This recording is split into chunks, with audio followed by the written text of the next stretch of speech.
In today's lesson, we are going to cover nomenclature and properties of anhydrides, acyl halides, such as acid chloride, and nitriles. Starting with anhydrides. Note that if you see anhydrides or acid anhydrides, they're just different names for the same family. Anhydrides have two carbonyl groups separated by an oxygen. So this portion of the shape is the anhydride. The word anhydride means to lose water because a water molecule is lost in the formation of an anhydride. Let's try naming this shape. So first we should start our number one carbon from the carbonyl and number outwards. Let's look at the prefix for both of these chains, and 3 carbons has a prefix of prop. We are going to use the suffix anoic after both of these chains, and they go in alphabetical order. E comes before P, so we have eth, anoic, prop, anoic, and we just attach the word anhydride at the end. So we have ethanoic, propanoic, anhydride. There is a space in between each of these words, and any substituents would just come at the beginning. So looking at the properties of these compounds, the polarity in these shapes is coming from these carbon to oxygen bonds. These hydrocarbon chains are the nonpolar parts of the shape, so longer hydrocarbon chains decrease the solubility of the shape in polar solvents like water. The boiling point of anhydrides is not as high as a carboxylic acid because recall that carboxylic acid groups have hydrogen bonding within the shape, whereas anhydrides do not. Aside from that, the boiling point and melting point of an anhydride is going to be higher than something that just has nonpolar bonds, such as alkanes. But it's going to be less than something like a carboxylic acid that has a carbonyl as well as hydrogen bonding. Moving on to acyl halides, which can also be called acid halides.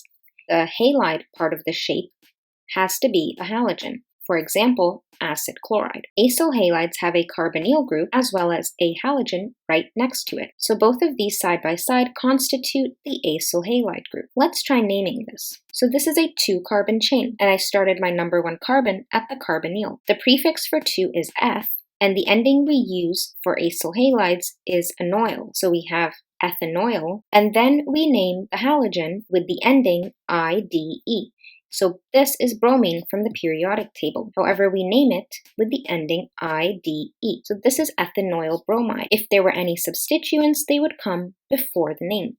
Let's try naming this acid chloride here. So we have the number 1 carbon here, then we number outwards. This is a 5-carbon chain, and the prefix is pent. The ending, again, is anoyl, and we have a chlorine, so we change the ending to chloride. This is pentanoyl chloride, but there is a methyl on carbon 3, so we put it at the beginning. It is 3-methyl pentanoyl chloride. Checking out the properties, acyl halides are usually colorless. Acyl halides are insoluble specifically in water. They have a pretty violent reaction, and usually they end up forming carboxylic acids with hydrogen halides, which is hydrogen connected to a halogen, like HCl, HBr, and so on. The polarity and boiling point trends are going to be the same as we just discussed for anhydrides. Now let's talk about nitriles. We first have to know what the cyano functional group is. This is a carbon triple bonded to a nitrogen. Any compound that contains this carbon to nitrogen triple bond is called a nitrile. Let's take a look at this shape below. So this is how we would draw it out with carbons, but if we were to draw it as a bond line structure, it would be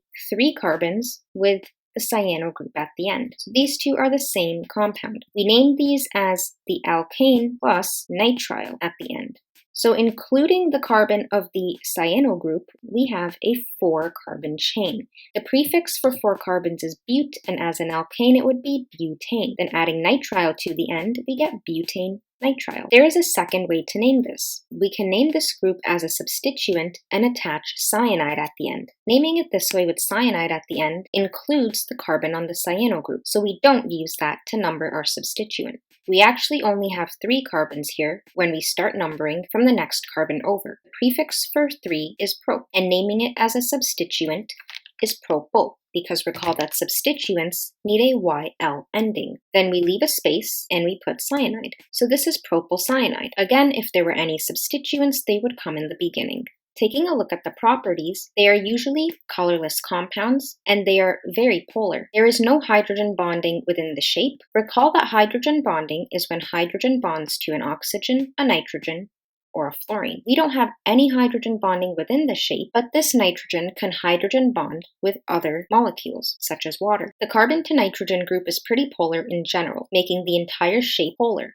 And for solubility, because we have the nonpolar hydrocarbon chains, solubility decreases with an increasing hydrocarbon chain. So a shape like this is more soluble than one like this. For the phase of these compounds, nitriles with lower molecular weights, so maybe something like this, are more liquid at room temperature compared to molecules with higher molar mass like this. If this video helped you, give it a thumbs up, and I will leave a link in the description below to the related blog post. Thanks for watching.